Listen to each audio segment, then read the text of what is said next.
পৃথিবীর প্রায় প্রতিটি প্রান্তে পাখির অস্তিত্ব দেখা যায়। তাদের বিচিত্র রং, আকার, আচার-আচরণ ও জীবনযাত্রার ধরন আমাদের মুগ্ধ করে। পাখিরা শুধু পরিবেশের ভারসাম্য রক্ষায় ভূমিকা রাখে না, তারা মানুষের সাংস্কৃতিক, অর্থনৈতিক ও পরিবেশগত দিক থেকেও গুরুত্বপূর্ণ। পৃথিবীতে প্রায় 10,000 প্রজাতির পাখি রয়েছে, যা বিভিন্ন পরিবেশে বসবাস করে। এদের মধ্যে কিছু প্রধান বৈচিত্র্যগুলো হল, পাখিদের আকার ছোট থেকে বিশাল হতে পারে।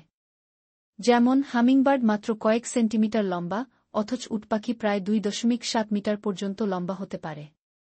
মাংসাশী পাখি, ঈগল, বাজপাখি, শিকারী পাখিরা অন্য ছোট প্রাণী শিকার করে বেঁচে থাকে। শস্যভোজী পাখি, তোতা, ঘুঘু, চড়ুই প্রধানত বীজ ও ফল খায়। কীটভুক পাখি, ডাহুক, কাঠঠোকরা, চড়ুই মূলত পোকামাকড় খেয়ে বেঁচে থাকে। মৎস্যভোজী পাখি, মাছরাঙা, সার্স, বক এরা জলজ প্রাণী ও মাছ খেয়ে বেঁচে থাকে। জলচর পাখি, হাঁস, রাজহাঁস, বক, সার্স এরা জলাভূমি ও নদীর তীরে বাস করে। বনচারী পাখি, ময়না, শালিক, কাঠঠোকরা গভীর বনে বাস করে। পর্বতচারী পাখি, ঈগল ও আলপাইন চফ পর্বতমালায় বাস করে। পাখিরা ডিম পাড়ে এবং বেশিরভাগ পাখি বাসা তৈরি করে ডিমে তা দেয়। বিভিন্ন পাখির প্রজনন অভ্যাস আলাদা হতে পারে।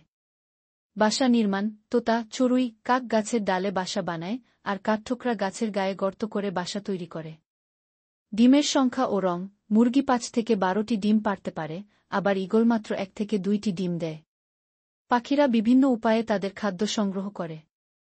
ঈগল ও বাজ পাখির মতো শিকারী পাখিরা শক্তিশালী থাবা দিয়ে শিকার ধরে, আর কাঠঠোকরা গাছের বাকল খুঁড়ে পোকা বের করে খায়। অনেক পাখি প্রতিকূল আবহাওয়া বা খাদ্যের অভাবের কারণে এক স্থান থেকে অন্য স্থানে স্থানান্তরিত হয়। যেমন সাইবেরিয়ান সার্স শীতকালে বাংলাদেশ সহ দক্ষিণ এশিয়ায় আসে। আর্কটিক টার্ন প্রতি বছর প্রায় 70,000 কিলোমিটার পরিয়ান করে। পাখিরা সামাজিক প্রাণী। কিছু পাখি একাকী থাকতে পছন্দ করে, আবার কিছু একাকী পাখি, ঈগল, বাজপাখি দলবদ্ধভাবে চলে। দলবদ্ধ পাখি, কাক, শালিক, রাজহাঁস। পরাগায়ন, মৌমাছির মতো কিছু পাখি, যেমন হামিংবার্ড, ফুলের